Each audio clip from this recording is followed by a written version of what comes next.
আসসালামু আলাইকুম।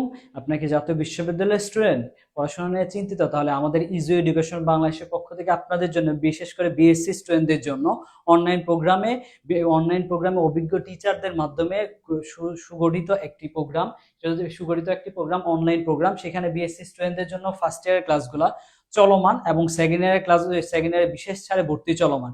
এই কোর্সগুলোতে আপনারা যা পাবেন সেটা হচ্ছে সুন্দর গোছালো একটা ক্লাস পাবেন, এবং ক্লাসের পরবর্তীতে পিডিএফ আকারে ক্লাসগুলো দেওয়া হবে, এবং আপনাদের সমস্যার সমাধানে শিক্ষকদের সঙ্গে কমিউনিকেশন করার সুযোগও থাকবে আমাদের এই কোর্সগুলোতে। সুতরাং আপনারা ইজি এডুকেশন বাংলাদেশের দুইটা অনলাইন সেক্টর আছে, একটা হচ্ছে আপনাদের ইউটিউব, একটা ফেসবুক। আপনারা দুইটাতেই ডেমো ক্লাসগুলো আছে, আপনারা সেগুলো দেখে দিতে পারেন ইচ্ছা করলে। এবং আমাদের হোয়াটসঅ্যাপ নাম্বারে যারা ভর্তি হতে ইচ্ছুক তারা এই হোয়াটসঅ্যাপ নাম্বারে দ্রুত যোগাযোগ করেন, কারণ ফার্স্ট ইয়ারের ক্লাসগুলো লাইভ ক্লাসগুলো চলমান এবং সেকেন্ড ইয়ারের বিশেষ ছাড়ে ভর্তি চলমান। সুতরাং আপনারা আমাদের এই ইজি এডুকেশন বাংলাদেশের আমাদের হোয়াটসঅ্যাপে যোগাযোগ করতে পারেন, অথবা ফেসবুকে আমাদের সাথে কথা বলতে পারেন, যোগাযোগ করতে পারেন। সুতরাং এখন আমরা চলে যাই হচ্ছে আজকে হচ্ছে ফার্স্ট ইয়ারে বস্তু ধর্ম তরঙ্গের কিছু কোশ্চেন সলভ করাবো। আমি হচ্ছে তানজিমুল ইসলাম আপনাদের সাথে আছি।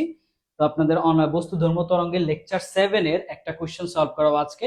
সেটা হচ্ছে পাতলা সুষম বৃত্তাকার পাতের অক্ষস্থিত কোনো বিন্দুতে মহাকাশীয় বিভব ও প্রাবল্য নির্ণয়। অর্থাৎ পাতলা সুষম বৃত্তাকার পাতটা হবে পাতলা এবং সুষম বৃত্তাকার, অর্থাৎ সমান, সব দিকে সমান বৃত্তাকার, অক্ষস্থিত অর্থাৎ অক্ষের উপরে কোনো বিন্দুতে মহাকাশীয় বিভব এবং প্রাবল্যের মান নির্ণয় করবো আমরা আজকে এই প্রশ্ন সলভ করা হবে। তো চলেন আমরা প্রশ্নে চলে যাই। তো প্রশ্ন হচ্ছে এই হচ্ছে আমাদের পাতলা সুষম বৃত্ত এই পাতলা সুষম একটা বৃত্ত চিন্তা করলাম। তাহলে ও কেন্দ্র বিশিষ্ট, এই হচ্ছে ও কেন্দ্র বিশিষ্ট এ ব্যাসার্ধের, এই ব্যাসার্ধটা হচ্ছে আমাদের এই যে ব্যাসার্ধ, ও কেন্দ্র বিশিষ্ট ব্যাসার্ধটা হচ্ছে এ ব্যাসার্ধের একটা পাতলা সুষম বৃত্ত বিবেচনা করি, এবং বৃত্তের কেন্দ্র হতে আর দূরত্বে পি বিন্দুতে আমরা প্রাবল্য এবং বিভব এই দুইটা জিনিস নির্ণয় করবো। আমাদের আগের ক্লাসগুলোতে প্রাবল্য এবং বিভব সম্পর্কে বলেছিলাম, সেই জন্য আমি আবার প্রাবল্য এবং বিভব সম্পর্কে ডিটেলস বলতেছি না, কারণ আগের ক্লাসগুলোতেও বিভব এবং প্রাবল্য নিয়ে আপনাদের ডিটেলসে বলা ছিল। সুতরাং এখন এই যে সমস্যাটা হচ্ছে পাতলা চাকতি, আমরা এরকম আরেকটা ক্লাস নিয়েছিলাম, বাট ওইটা ছিল অন্য আরেকটা চাকতি বা অন্য আরেকটা গোলকের জন্য। এটা হচ্ছে পাতলা সুষম বৃত্তাকার, ছিল দুই রকম জিনিস। তখন পাতলা চাকতির জন্য যদি আমরা আর দূরত্বে পি বিন্দু বিবেচনা করি, তাহলে সেই বিন্দুতে আমাদের মহাকাশীয় বিভব এবং প্রাবল্য কি হবে। তা আপনারা যেটা জানেন সেটা হচ্ছে বিভব নির্ণয় করতে গেলে আমাদের বিভবের সহজ সূত্র যেটা, সেটা হচ্ছে বিভব ডিভি ইকুয়াল টু আমরা জানি -g(m) বাই আর দূরত্ব। এই এমটা হচ্ছে যার সাপেক্ষে আমরা বিভবটা নির্ণয় করবো। যেমন এই চাকতির সাপেক্ষে এই আর দূরত্বে পি বিন্দুর বিভব নির্ণয় করবো। এই চাকতির ভরটা হচ্ছে এম, আর এই চাকতি থেকে যে দূরত্বে বিভবটা নির্ণয় করবো সেটা হচ্ছে আর। এটা হচ্ছে আমাদের সাধারণ সূত্র বিভব নির্ণয় করা। এখন আসি এখান থেকে জিটা হচ্ছে মহাকাশীয় ধ্রুবক, এটার মান ফিক্সড আমরা জানি। এখন আমাদের প্রয়োজন হচ্ছে এমটা প্রয়োজন। এই এমটা হচ্ছে মূলত চাকতির ভর। তাহলে চাকতির ভর নির্ণয় করতে গেলে আমরা এটার মাঝে একটু কাজ করি, সেটা হচ্ছে একটা স্লাইড কেটে নিই। এই চাকতির মধ্যে একটা রিং এর মতো করে একটু স্লাইড, এই রিং এর মতো করে একটা স্লাইড বিবেচনা করি, এই স্লাইডটা হবে সাপোজ স্লাইডটা হচ্ছে ডিএক্স পুরুত্বের এক্স কেন্দ্র থেকে এক্স দূরত্বে ডিএক্স পুরুত্বের একটা স্লাইড বিবেচনা করলাম, একটা স্লাইড বা আংটি বিবেচনা করলাম।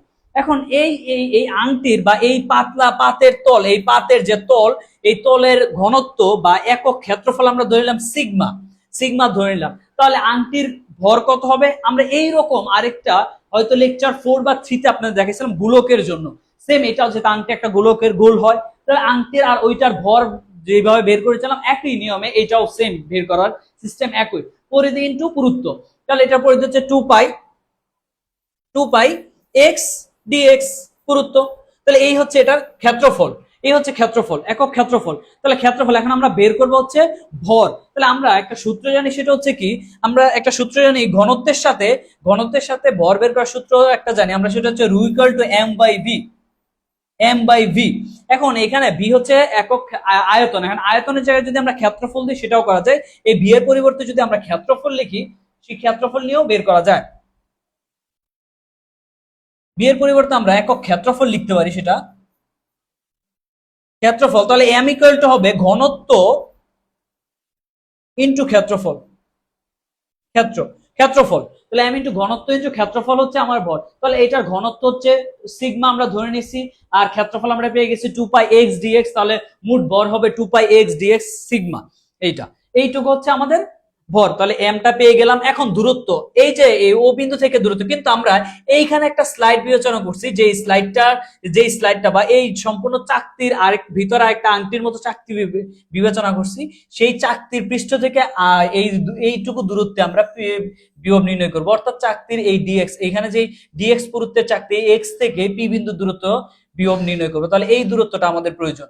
আমরা আলটিমেটলি বের করবো হচ্ছে ও বিন্দু থেকে আর দূরত্বে পি কত, কিন্তু ওই সুবিধার জন্য, আমাদের ম্যাথমেটিক্যালি সুবিধার জন্য আমরা একটা ছোট আংটির মতো কেটে নিছি, সেই আংটির একটা পৃষ্ঠ থেকে পি দূরত্বে বিভব নির্ণয় করবো। তাহলে এই পি দূরত্বে যদি বিভব নির্ণয় করি, তাহলে সেই ক্ষেত্রে আমার এই দূরত্বটা কি দাঁড়াচ্ছে, এই দূরত্বটা হচ্ছে আর দূরত্ব ছিল, এইটুকু ছিল এক্স, তাহলে অতিভুজে এটা যদি আমার কোণ হয়, এই কোণটা যে কোনো একটা কোণ থিটা ধরে নিলাম, আমাদের ইচ্ছা মতো যে কোনো একটা কোণ ধরে নিলাম, এটা যদি কোণ হয়, তাহলে ত্রিভুজের পিথাগোরাস সূত্র অনুসারে আমরা লিখতে পারি অতিভুজ সমান ভূমি স্কয়ার প্লাস লম্ব স্কয়ার, অর্থাৎ এ এক্স স্কয়ার প্লাস আর স্কয়ার। তাহলে এটা সমান সমান হচ্ছে রুট, অতিভুজ সমান সমান হচ্ছে রুট ভূমি স্কয়ার প্লাস আর স্কয়ার প্লাস লম্ব স্কয়ার এক্স স্কয়ার। এইটা হচ্ছে আমার দূরত্ব, এই দূরত্বটুকু হচ্ছে এই আর স্কয়ার প্লাস এক্স স্কয়ার। তাহলে এই মানটা আমরা বসাই, যদি আমাদের যে সূত্র ছিল DV equal to minus G M by R, তাহলে আর এর ক্ষেত্রে আমরা বসাবো হচ্ছে এই মানটা, আর এম তো আমরা পেয়ে গেছি, এম এর মানটা 2 পাই এক্স ডিএক্স সিগমা, এই মানটা। তাহলে এই মানটা বসাইলে এটাই হচ্ছে আমাদের দূরত্ব, এটা হচ্ছে বিভব নির্ণয়ের সূত্র। কিন্তু আমরা তো বিভব ধরছি হচ্ছে বিভব পাতলাই সুষম, পুরো বৃত্তটার জন্য আমরা বিভব নির্ণয় করবো, তো বৃত্তটা থেকে অর্থাৎ সুবিধা, অর্থাৎ আমরা এই ইন্টিগ্রেশন গুলো আমরা কেন করে থাকি, সাধারণত আমরা এত বড় চাকতি থেকে সরাসরি বিভব বের করতে সমস্যা হয়ে যায় আমার জন্য, এই জন্য আমরা করি কি, এত বড় চাকতি থেকে ছোট্ট একটা চাকতি চাকতি কি আমরা নিয়ে সেটা থেকে বিভব হিসাব করে, তারপরে পুরো চাকতি হিসাব বের করার জন্য, বিভব বের করার জন্য আমরা ইন্টিগ্রেশন করে থাকি। ইন্টিগ্রেশনের কাজে হচ্ছে অনেক বড় একটা জিনিসকে একসাথে করে নিয়ে আসা, ছোট ছোট অনেকগুলো জিনিস আছে সেটাকে পুরো একসাথে কাউন্ট করে, এইটাই মূলত হচ্ছে ইন্টিগ্রেশনের কাজ। তাহলে সেই জন্য আমরা এখন এই ছোট্ট রিং এর মতো একটা চাকতির সাপেক্ষে পি বিন্দুর বিভব বের করছি হচ্ছে আমরা DV equal to minus G 2 pi X DX sigma by R square plus X square root, এইটা বের করছি। এখন এইটা হচ্ছে শুধু এই চাকতির জন্য, বাট আমাদের প্রশ্ন ছিল যে এই পুরো পাতলা সুষম বৃত্তাকার পাতের জন্য কি হবে। তাহলে সুষম বৃত্তাকার পাতের জন্য এইখানে এই দূরত্ব থেকে আমরা এই জায়গা থেকে পি বিন্দুতে আমাদের বিভব বের করেছিলাম। এখন এই দূরত্ব থেকে আমাদের সর্বনিম্ন দূরত্ব কত হবে, তাহলে এই এক্স দূরত্ব, অর্থাৎ এই জায়গা থেকে আমাদের বিভবের মান সর্বনিম্ন কত হবে, কারণ পাতের অক্ষস্থিত বলছি আমি, তাহলে পাতের অক্ষস্থিত যদি হয়, তাহলে হয়তো এটা দূরত্ব হবে এক্স ইকুয়াল টু 0, অথবা x ইকুয়াল টু, যদি এই পারে পি বিন্দুটা এখানে হয় তাহলে x ইকুয়াল টু 0, অথবা পি বিন্দুটা যদি এই জায়গায় হয় তাহলে এই থেকে দূরত্ব হবে x ইকুয়াল টু a। তাহলে এইখানে আমি দুইটা সীমা পেয়েছি, একটা হচ্ছে x ইকুয়াল টু 0, একটা হচ্ছে x ইকুয়াল টু a। তাহলে এখানে যেটা নিম্ন সীমা সেটা হচ্ছে x ইকুয়াল টু 0, এটাকে লোয়ার লিমিট বলবো, x ইকুয়াল টু a এটাকে আপার লিমিট বলবো। তাহলে এই পুরো চাকতির জন্য বিভবের মান, পুরো পাতের জন্য আমাদের বিভবের মান কি হয়, তাহলে এই লিমিটের মধ্যে বসাইলেই, এই অর্থাৎ ছোট্ট রিং যে পাতটা কেটে নিয়েছিলাম সেই পাতের মধ্যে যদি আমরা এই লিমিটটা বসাতে পারি, তাহলে সম্পূর্ণ পাতের জন্য বিভবের মান আমরা পেয়ে যাব। তাহলে আমরা এবার সম্পূর্ণ বিভবের মানটা দেখি এখন। তাহলে এই সম্পূর্ণ জায়গাতে আমরা লিমিটটা যদি আমরা বসাই দিই, তাহলে লিমিটটা বসাই, এখানে লিমিটটা ছিল হচ্ছে এই যে লিমিটটা ছিল 0, অর্থাৎ আপার লোয়ার লিমিট ছিল, সর্বনিম্ন মান ছিল 0, সর্বোচ্চ মান ছিল a, যেটা আমি বলেছিলাম x ইকুয়াল টু হচ্ছে 0 এবং x ইকুয়াল টু a মানের জন্য আমরা এই পুরো চাকতির পুরো পাতের জন্য বিভবটা পাবো। তাহলে x ইকুয়াল টু a, আর একটা হচ্ছে x ইকুয়াল টু 0 মানের জন্য 2 pi sigma G x dx by root R square plus X square, এই সমীকরণটা। এখন এইখান থেকে আমরা যে জিনিসটা পাবো সেটা হচ্ছে এইখান থেকে, তো এই যে এই ইন্টিগ্রেশনটা দেখে অনেকে ঘাবড়ে যেতে পারেন, এখানে যে জিনিসটা সেটা হচ্ছে এই ডিএক্স, এক্স এ ডি এর সাথে কি চলক আছে, এক্স রিলেটেড যা সমীকরণ আছে সেটা বাদে, এক্স রিলেটেড যা আছে তা বাদে বাকি সব ধ্রুবক হয়ে যায়। এই জন্য এই সম্পূর্ণটা অর্থাৎ মাইনাস 2 পাই সিগমা জি হচ্ছে ধ্রুবক, এটা বাইরে নিয়ে আসবো। কারণ আমাদের তাহলে থাকবে কি, integration of 0 A X DX divide by হচ্ছে R square plus X square root, এইটুকুরে আমরা এখন ইন্টিগ্রেশন করবো। কারণ ইন্টিগ্রেশন করার জন্য এটা অনেকে দেখে একটু ঝামেলা মনে হতে পারে, তাহলে আমরা ওই 9টারে এগুলো অনেক করেছি, ওই নিয়মে আমরা এটাকে ইন্টিগ্রেশন করবো। তো ইন্টিগ্রেশন করার জন্য এই বড় চলকগুলা ইন্টিগ্রেশন করার জন্য একটা সহজ পদ্ধতি আছে, সেটা হচ্ছে যে কোনো একটা চলক যদি ধরে নিই আরেকটা চলক যদি বের করতে পারি তাহলে সহজ হয়ে যাওয়ার জন্য। আর আমরা দেখতেছি নিচের এই জিনিসটাকে যদি আমরা ধরে নিই তাহলে এক্স ডিএক্স এটা আমরা বের করতে পারবো। তাহলে এটাকে ধরে নিই, ধরি ইউ সমান সমান আর স্কোয়ার প্লাস এক্স স্কোয়ার। এটাকে আমি ডিফারেন্সিয়াল করি, তাহলে দাঁড়ায় হচ্ছে ডিইউ আংশিক ডিফারেন্সিয়াল ইকুয়াল টু, এটা যেহেতু ধ্রুবক ইউ এর সাপেক্ষে এই পাশে এক্স এর সাপেক্ষে এটা আর ধ্রুবক, তাহলে আর চলে যাবে, কারণ ধ্রুবককে ইন্টিগ্রেশন ডিফারেন্সিয়াল করলে হয় 0 প্লাস এটাকে করলে হচ্ছে 2x, যেহেতু আংশিক করতেছি সেই জন্য dx হবে। তাহলে এখান থেকে আমি কি লিখতে পারি, x এই পুরাটা এই পাশে নিয়ে আসলাম, x dx equal to du by 2, এটা লেখা যায় x equal to dx du by 2, এই জিনিসটা লেখা যায় আমি। তাহলে এখান থেকে আমি বলতে পারি এটা ইকুয়াল টু হচ্ছে হাফ অফ ডিউ, এটা সমান লেখা যায়। তাহলে এই মানগুলো অর্থাৎ এই মানগুলা, এই মানটা আমি এই সমীকরণে বসাই দিব। আর এই সমীকরণে এক্স এবং ভ্যালু যেগুলো আছে অর্থাৎ এক্স ইকুয়াল টু 0 যদি এখানে বসাই এবং এক্স ইকুয়াল টু যদি a বসাই তাহলে এই লিমিটগুলো সেমই থাকবে, লিমিটগুলো এখানে চেঞ্জ হবে না। এই জন্য আমি লিমিটগুলো, কারণ এখানে এক্স এর মান একবার বসিয়ে দেখেন 0 বসান একবার a বসান মানগুলো সেমই আসবে, এই জন্য আমি এই মানগুলো সেমই চেঞ্জ করতেছি না, সেমই থাকবে। তাহলে এরপরে কি আসতেছে 2,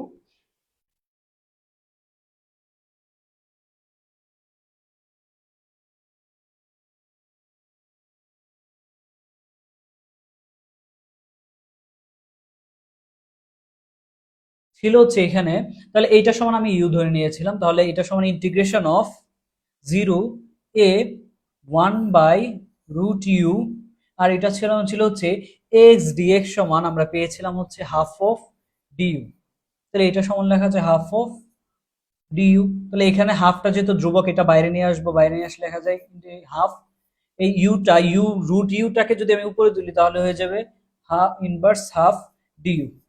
তাহলে এটাকে আমি লিখতে পারি integration of x to the power n equal to x to the power n minus 1 divide by n minus 1,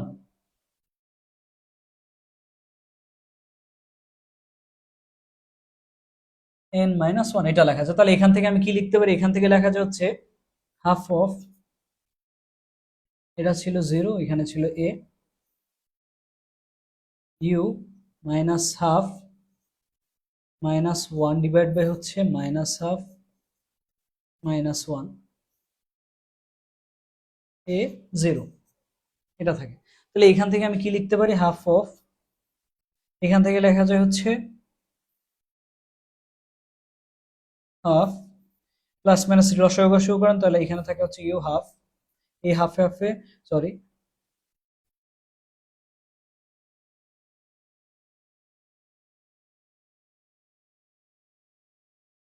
half, এখানে থাকবে হচ্ছে 0 এখানে থাকবে a, এটা থাকে।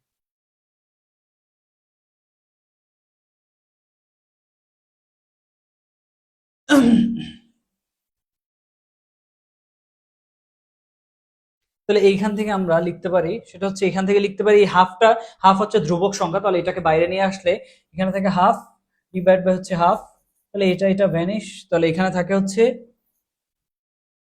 ইউ ইউ হাফ বা ইউ 1/2 a 0,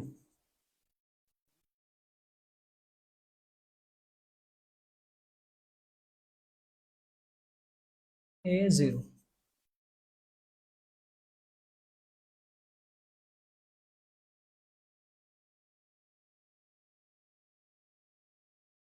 এখানে লেখা যায় হচ্ছে আমরা ইউ কে ধরেছিলাম হচ্ছে R square plus X square, আর এটা যেহেতু হাফ এর মান হচ্ছে রুট, রুট দিয়ে দিলাম, এখানে থাকে হচ্ছে মিস্টেক 0 a, তাহলে এখানে থাকে হচ্ছে a, এখানে থাকে 0। তাহলে এইবার আপার লিমিট একবার বসাবো এক্স এর জায়গায়, একবার লোয়ার লিমিট বসাবো, তাহলে আপার লিমিট এবং লোয়ার লিমিট বসালে কি থাকে, এখান থেকে দেখতেছে হচ্ছে থাকতেছে হচ্ছে আমাদের root R square plus A square, একবার হচ্ছে minus upper limit minus lower limit root R square plus 0 square. তাহলে এখান থেকে কাটাকাটি গেলে আমাদের থাকে হচ্ছে root R square plus A square minus A square রুটে কাটা ইকুয়াল টু থাকে হচ্ছে আর, যেটা হচ্ছে আমাদের এই সমীকরণটা হচ্ছে এটা, আর এখানে হচ্ছে এক্স।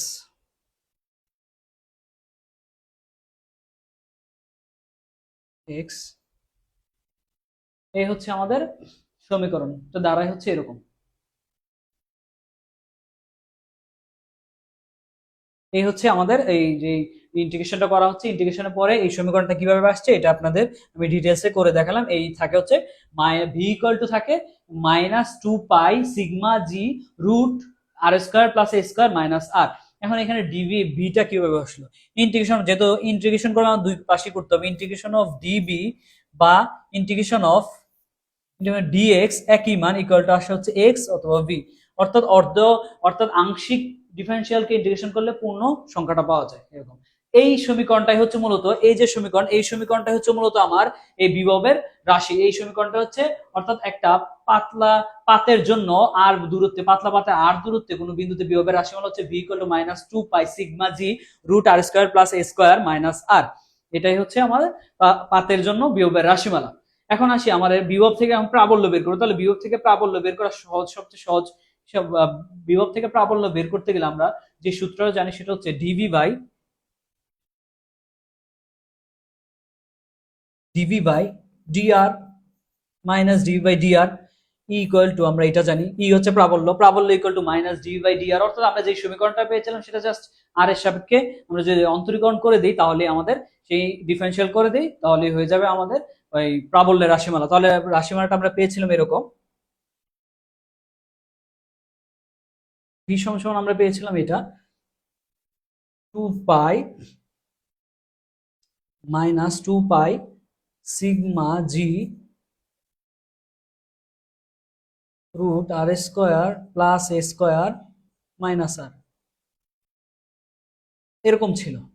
তাহলে এই যে মাইনাসটা, এই মাইনাসটা আমি সামনে নিয়ে আসলাম মাইনাস, আর ধ্রুবক ধ্রুবকের উপরে না ডিফারেন্সিয়াল করা যায় না ইন্টিগ্রেশন করা যায়, সেজন্য ধ্রুবকগুলো বাইরে, এটা ধ্রুবক, এটা বাইরে চলে আসবে 2π σg এই ডি বাই ডি আর, এইটাকে যদি আমি এইটাকে ডিফারেন্সিয়াল করি, কারণ এখানে চলক হচ্ছে আর, আর এর সাপেক্ষে অন্তরীকরণ করবো, তাহলে এখানে আর রয়েছে, সুতরাং এটাকে আমি অন্তরীকরণ করবো। তাহলে এটাকে যদি অন্তরণ করি, আমি জাস্ট এটাকে আলাদা করে দেখাচ্ছি অন্তরীকরণটা, দাঁড়াবে হচ্ছে D by D R root R square plus A square minus R. Okay, এটা এখন D by DX root X, আমরা একটা সূত্র জানি সেটা হচ্ছে D by DX root X থাকলে এটাকে লেখা যায় 1/2 রুট এক্স, 2 রুট এক্স এটা লেখা যায়। তাহলে এটাও কি একটা এক্স যদি চিন্তা করি আমরা, তাহলে D by D R root X এই সূত্র অনুযায়ী এটাকে লেখা যায় 1/2 root R square plus X square. কিন্তু এটা কি এক্স না, এটা হচ্ছে R square plus A square. তাহলে এটাকে আবার আমাকে ডিফারেন্সিয়াল করতে হবে, অন্তরীকরণ করতে হবে, করলে আমি এ আর স্কোয়ার করলে পাবো 2r প্লাস এ তো হচ্ছে ধ্রুবক, এটা করলে হবে 0 এটা পাবো, আর এখানে আরটাকে করলে পাবো হচ্ছে -1 ডি বাই ডি আর। এটা কিভাবে আসছে, ওই যে আমরা ইন্টারমিডিয়েটে পড়ে আসছে এরকম D by D X X to the power N equal to হচ্ছে n into X to the power n -1। এই সমীকরণটা জাস্ট এখানে আমি বসাই দিছি, যেমন এই যে D by D R R square কে করলে হচ্ছে 2 আর টু দি পাওয়ার 2 -1 আসে, এটাই হচ্ছে এটা 2r। আর এখানে এ হচ্ছে যেহেতু ধ্রুবক, এ কে আর এর সাপেক্ষে অন্তরীকরণ করলে আসে 0। তাহলে এইখান থেকে আমরা পাচ্ছি কি 1/2 root R square plus A square into 2r -1। তাহলে এ sorry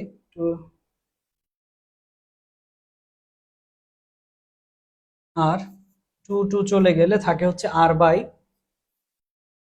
bye root R square plus A square -1 এটা থাকে, এটাই হচ্ছে এটা থাকে। এবং এখানে আরেকটা জিনিস সেটা হচ্ছে আমাদের একটু হয়ে গেছে, যে আমাদের একটু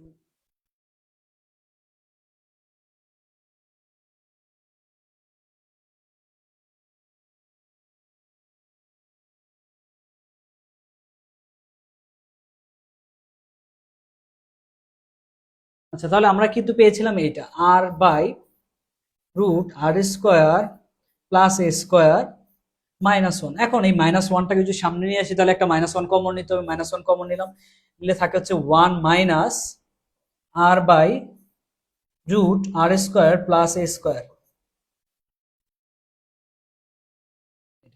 এই মাইনাস আর আমাদের পূর্বে যে মাইনাস ছিল সেটা বাদ হয়ে যাবে, তাহলে থাকে হচ্ছে কি 2 pi sigma G into 1 minus R by root R square plus A square. এটাই হচ্ছে প্রাবল্যের সমীকরণ। এই সমীকরণটা হচ্ছে প্রাবল্যের সমীকরণ। এটাই হচ্ছে আমার সেই প্রাবল্যের সমীকরণ। অর্থাৎ প্রাবল্যের সমীকরণ একটা পাতের জন্য পি আর দূরত্বে পি বিন্দুতে প্রাবল্যের রাশিমালা হচ্ছে এটাই। তাহলে এই হচ্ছে আমাদের প্রথম কোশ্চেনের সলভ। সুতরাং প্রথম কোশ্চেনের আনসার হচ্ছে এইটুকু। এখন আমরা কিছু ম্যাথ করব। এখন চলে যাব হচ্ছে কিছু ম্যাথে।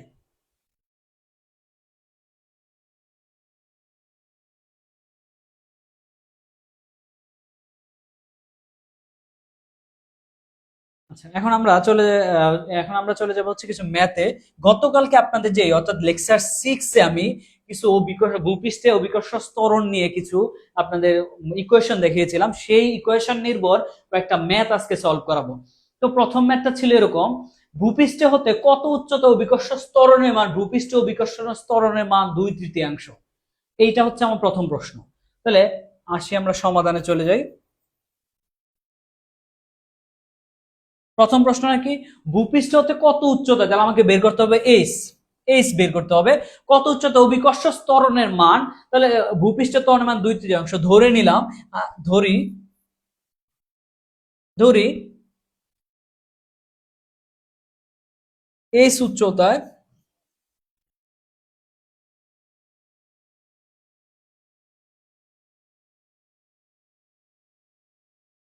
অভিকর্ষ ত্বরণ জি প্রাইম।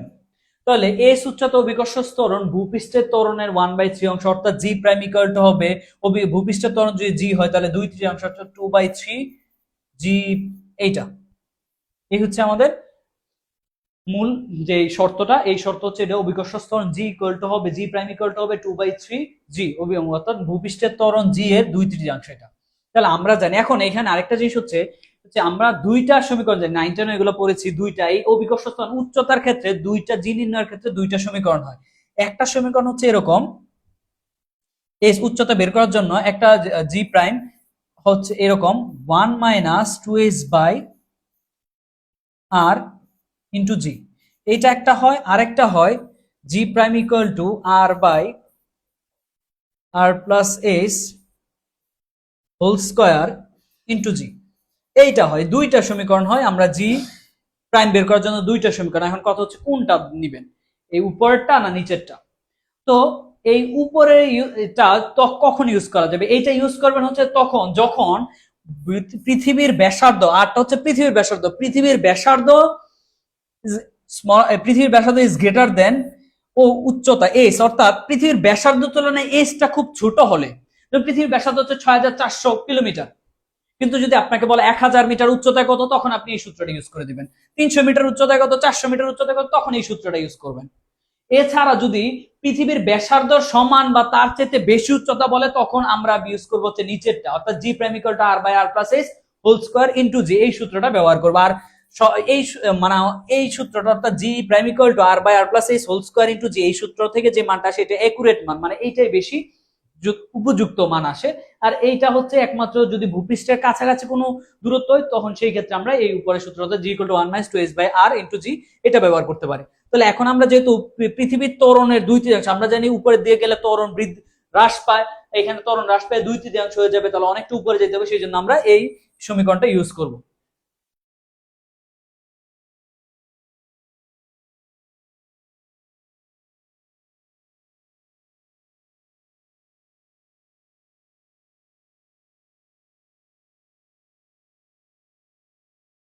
তাহলে আর জি প্রাইম ইকুয়াল টু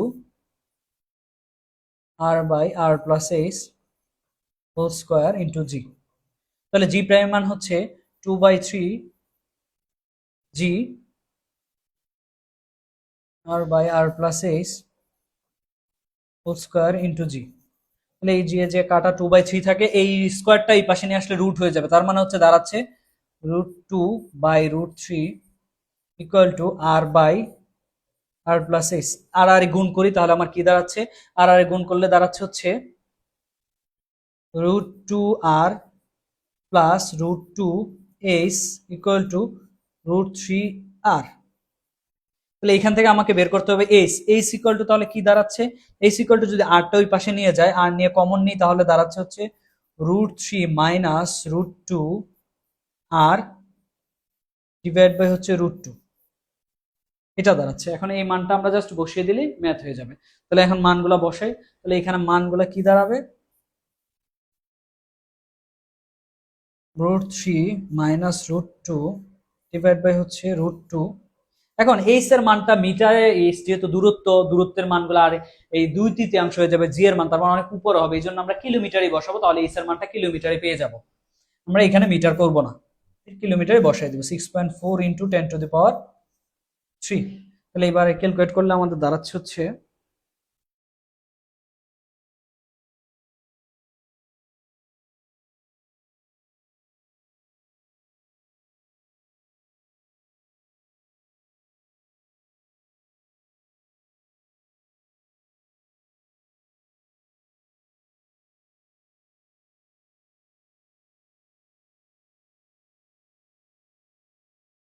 আমাদের 1.43 ইন্টু 10⁻3 কিলোমিটার, এইটাই হচ্ছে আমাদের আনসার। অর্থাৎ 1.43 কিলোমিটার ভূপৃষ্ঠ হতে 1.43 কিলোমিটার 1.43 কিলোমিটার উপরে উঠলে আমাদের অভিকর্ষ ত্বরণের মান হবে ভূপৃষ্ঠের ত্বরণের 2/3 অংশ। এটা হচ্ছে ফার্স্ট আনসার। তাহলে এবার সেকেন্ড কোশ্চেন আমরা চলে যাই। সেকেন্ড কোশ্চেনটা ছিল এরকম, ভূপৃষ্ঠ হতে কত গভীরতায় ত্বরণের মান ভূপৃষ্ঠের ত্বরণের মানে অর্ধেক হবে। এখন কিন্তু গভীরতায় চলে যাবো আমরা। তাহলে গভীরতায় চলে যাওয়ার জন্য, গভীরতার নির্ণয়ের জন্য, জি এর নির্ণয়ের জন্য সূত্র ছিল একটাই, সেটা হচ্ছে G prime equal to 1 minus H by R. এখানে অন্য কোনো সূত্র আমাদের নেই, অন্য কোনো সূত্র নেই। তাহলে এখানে যে শর্তটা দেওয়া ছিল সেটা কি ছিল, অভিকর্ষ ত্বরণ অর্থাৎ ভূপৃষ্ঠের অভিকর্ষ ত্বরণ জি প্রাইম অর্থাৎ গভীরতায় বা ভূপৃষ্ঠ হতে উচ্চতায়, গভীরতায় বা উচ্চতায় জি অভিকর্ষ ত্বরণটাকে আমরা জি প্রাইম ধরতাম। জি প্রাইম ইকুয়াল টু কত হবে, অর্ধেক হবে, ভূপৃষ্ঠের ত্বরণের অর্ধেক অর্থাৎ হাফ অফ জি, এটা। তাহলে এই মানটা যদি আমরা এখানে বসাই তাহলে আমরা ক্যালকুলেট পেয়ে যাবো, অর্থাৎ half of G equal to 1 minus H by R into G. তাহলে এই জি জি চলে গেলে হাফ থাকে এখান থেকে, তাহলে এখান থেকে আমরা লিখতে পারি হচ্ছে 1 minus H by R equal to হচ্ছে হাফ। তাহলে এখান থেকে লেখা যাচ্ছে H by R equal to 1 minus half, থাকে হচ্ছে এখান থেকে এইচ ইকুয়াল টু হচ্ছে আর বাই 2, অর্থাৎ ব্যাসার্ধের অর্ধেক মান। ব্যাসার্ধের অর্ধেক মানে গেলে আমরা ব্যাসার্ধের অর্থাৎ গভীরতা কত, পৃথিবীর যত গভীরতা আছে তার গভীরতার অর্ধেক মানে গেলে, অর্ধেক গভীরতায় গেলে আমরা সেটার মান ভূপৃষ্ঠের ত্বরণের অর্ধেক মান হয়ে যাবে আমাদের। তাহলে এখান থেকে আমরা লিখতে পারি, তাহলে এখানে যেহেতু এই উচ্চতা, সেই উচ্চতাটা আমরা মিটারে না কিলোমিটারে রাখি, তাহলে 6400 ডিভাইড বাই হচ্ছে 2।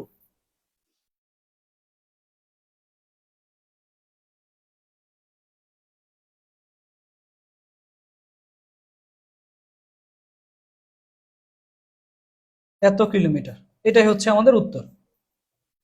অর্থাৎ 3200 কিলোমিটার, 3200 কিলোমিটার গভীরতায় গেলে আমাদের ভূপৃষ্ঠের যে জিটা পাবো, সেই অর্থাৎ ওই 3200 কিলোমিটার নিচে যে জিটা পাবো সেই জি এর মান বা অভিকর্ষ ত্বরণের মানটা হবে ভূপৃষ্ঠের ত্বরণের মানের অর্ধেক। এই হচ্ছে আমাদের দ্বিতীয় প্রশ্নের উত্তর।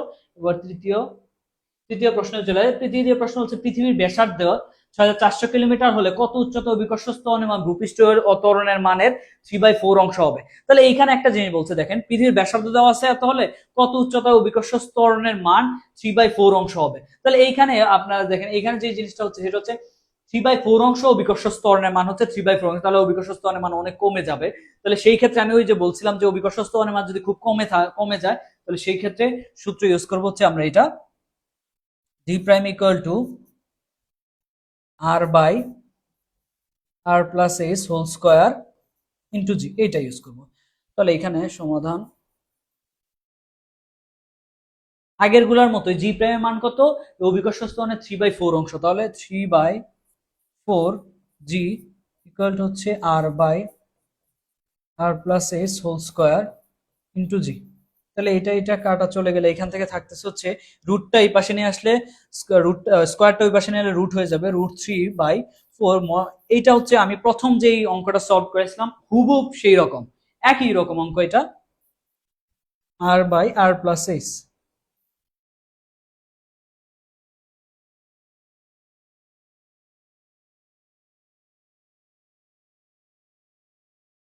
আর প্লাস এস। তাহলে এখান থেকে লেখা যাচ্ছে কি, তাহলে আমি একটু স্কিপ করতেছি কারণ প্রথম যে ইকুয়েশনটা যেভাবে দেখিয়েছিলাম প্রত্যেকটা টার্ম কিভাবে কিভাবে আসছে ওইটাও সেম একই রকম। তাহলে এখান থেকে শুধু আমি এইচটা বের করে নেবো। তাহলে এইচ ইকুয়াল টু দাঁড়াচ্ছে এখান থেকে হচ্ছে এইচ দাঁড়াচ্ছে √3, তাহলে √3 ওকে √4 মাইনাস √3 ডিভাইড বাই হচ্ছে √3 √3 ইন্টু এটা হচ্ছে সাথে হচ্ছে আর ইন্টু আর। তাহলে এখান থেকে ক্যালকুলেশন করলে যা আসে আমাদের এটা হচ্ছে আর এর মানটা দেওয়া, আর এর মানটা হচ্ছে 6400। তাহলে এখানে যদি 6400 কিলোমিটার আমি বসাই তাহলে এটার উত্তর হবে এরকম।